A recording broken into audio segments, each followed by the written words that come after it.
विठ्ठल सहकारी साखर कारखान्याचे चेअरमन तसेच माढा मतदारसंघाचे लोकप्रिय विकासप्रिय आमदार माननीय श्री अभिजित आबा पाटील यांना वाढदिवसाच्या लक्ष लक्ष शुभेच्छा.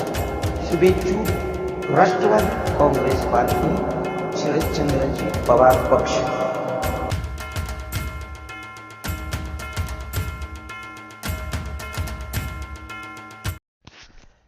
भीमा नदी काठावरील शेतकऱ्यांना व नागरिकांना एक दिलासादायक बातमी आहे. उजनीमधून व विहीरमधून जे मोठ्या प्रमाणात भीमा नदीमध्ये पाणी सोडण्यात आले होते आणि त्यामुळे नदी काठावरील शेतकऱ्यांना तसेच पंढरपूरला पुराचा धोका निर्माण झालेला होता, ते पाणी आता कमी करण्यात आले असून उजनी धरणामधून 72,000 क्युसेस तर वीर धरणामधून 33,000 क्युसेसचा विसर्ग सोडण्यात येत आहे.